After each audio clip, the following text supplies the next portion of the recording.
Hi everyone and welcome back to my channel. For today's video I wanted to do a July wrap-up. It's kind of like a realistic wrap-up because I don't read for a living. I have a 9 to 5, so I don't read nearly as much as I would want to, but I still managed to read 5 books this month, and I'm gonna give you a rundown. And this is the type of video where I actually want to talk more about each of these books. And it was a really successful month. I have to say I really liked all of the books. I even found a 5-star read. So let's get into it. So the first book I read in July was actually Powerless by Lauren Roberts. This book was so good. It was nearly a 5 stars for me. I think I gave it like a 4.75, and I think this is a perfect book for someone who maybe isn't used to fantasy but wants to get into the genre. I think this is a great place to start. I even recommended this to a friend and we read it together for our book club, and this was her first fantasy read, and she definitely agrees that this is a great book to start. There's not much world building, which sometimes in fantasy books, if you're not familiar with the genre, in fantasy there's usually like worlds obviously that don't exist in real life, and those worlds come with like rules, new characters, different creatures. Think of like Harry Potter, think of like Game of Thrones. So sometimes the world building is really heavy. Like some of these worlds in some fantasy series are very dynamic and are very like complete and have a lot of details that you have to learn as a reader. And honestly, it can be a little daunting to get into fantasy when you think about having to learn all these dynamics and like get accustomed to a new world as well as new characters, which is like daunting in and of itself. But this author, he does fantasy in a simple way. The rules in this world are very simple to understand. I can even break them down for you right now.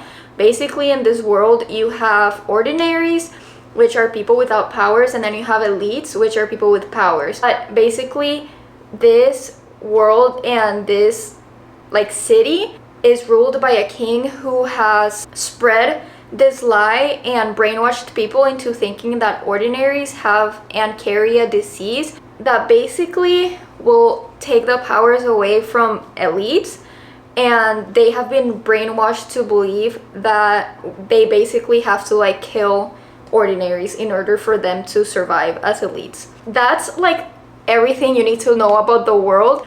Of course, our main character, Pei, she is an ordinary. Her main love interest is the king's son, the enforcer. So he is a prince and he's also the enforcer, and this book is about them as a couple and how they should hate each other. They're rivals, but it's rivals to lovers. It has a lot of tension.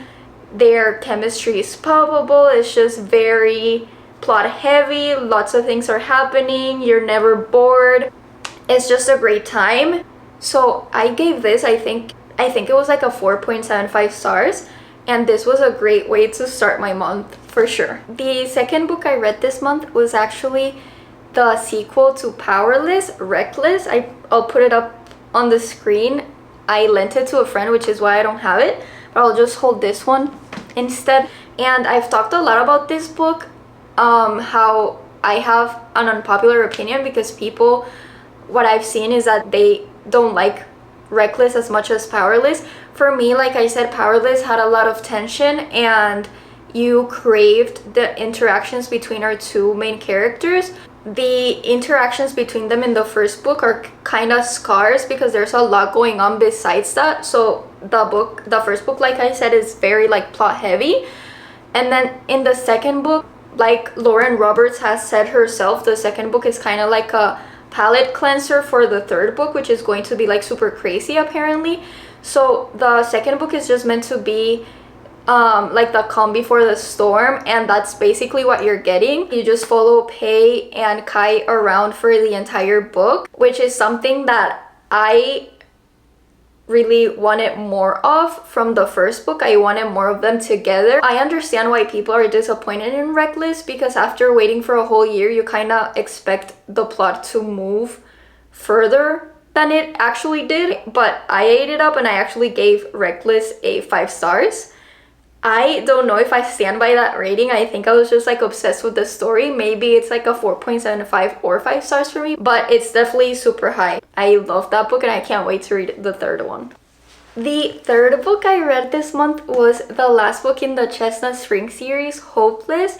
This book follows Bailey and Bo. If you don't know, the Chestnut Spring series is an interconnected standalone series. So you get introduced to almost all the characters like very early on in the series. So you get to see them and meet them and see their personality and their dynamic really early on.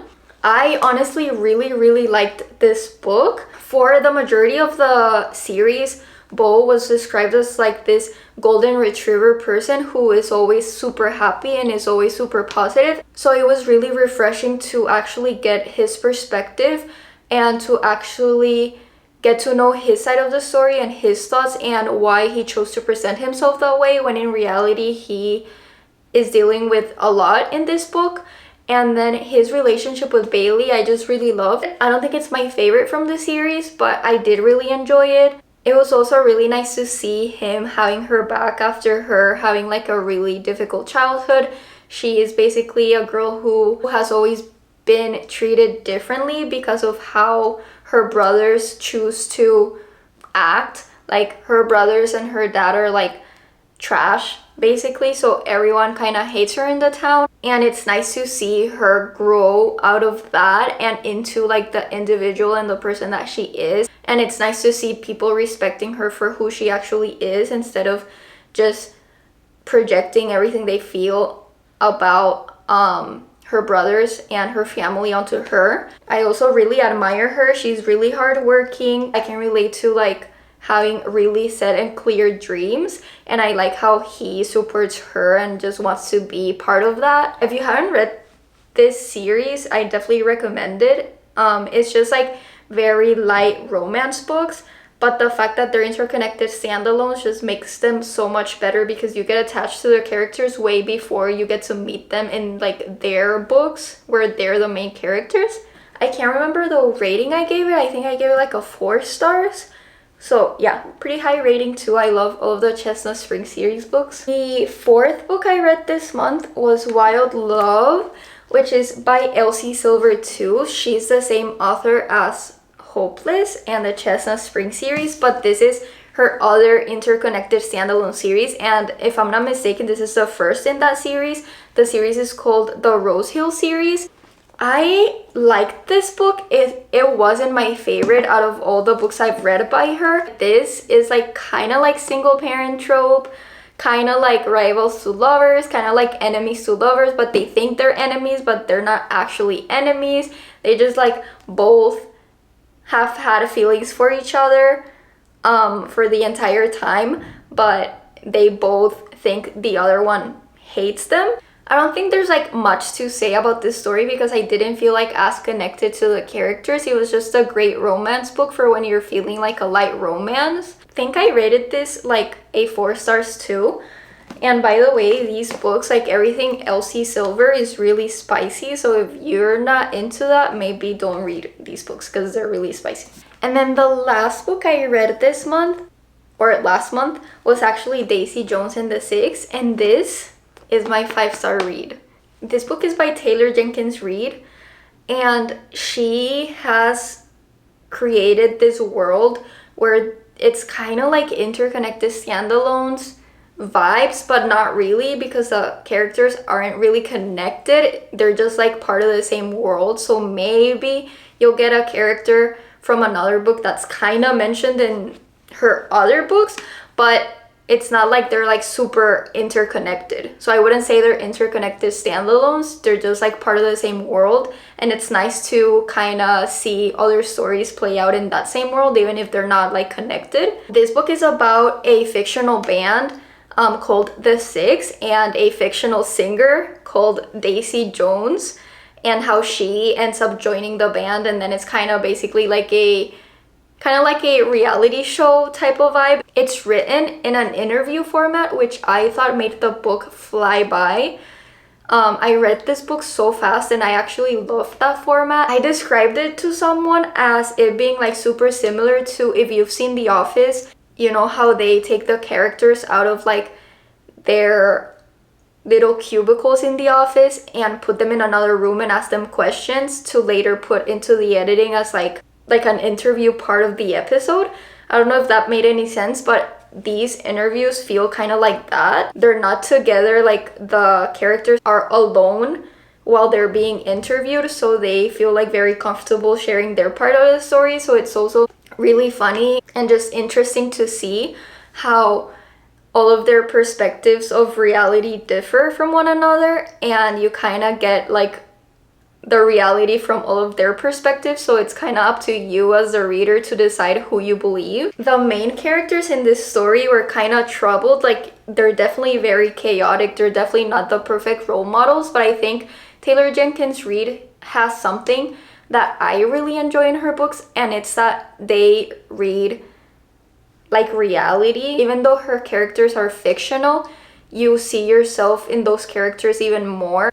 Obviously, all authors pull everything from reality, but I'm just saying she definitely maintains her books very like grounded, and she touches on like heavy, very real subjects. So I guess what I'm trying to say is, if you want to read to dissociate from your life and kind of go into another magical world, this probably won't be the book for you in this moment, because it does touch on very heavy subjects that maybe will make that difficult for you and will make you actually question things about your life and like, yeah, make you reflect on your life, I guess.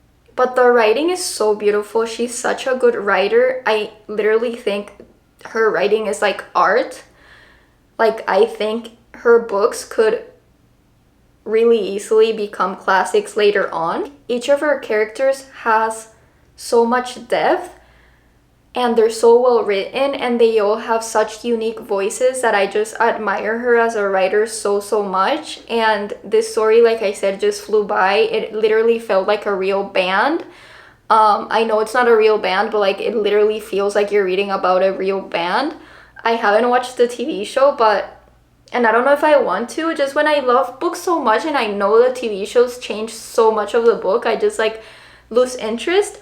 But yeah, this is definitely a 5-star read for me, and I definitely want to get to all of her books eventually. I already read The Seven Husbands of Evelyn Hugo, but I definitely like this one a lot more. So yeah, that's it for everything I read in July. This is probably like a super short video because, like I said, this is like a very realistic reading timeline, since I have a 9 to 5 and my office is like super far from my house, so it ends up being like a 6 to 8. I definitely don't get to read as much as I would want to. So all of my monthly wrap-ups will probably be very short, but I still wanted to do it. I still wanted to hop on the trend. So yeah, I hope you liked this video, and I'll hopefully see you in my next one.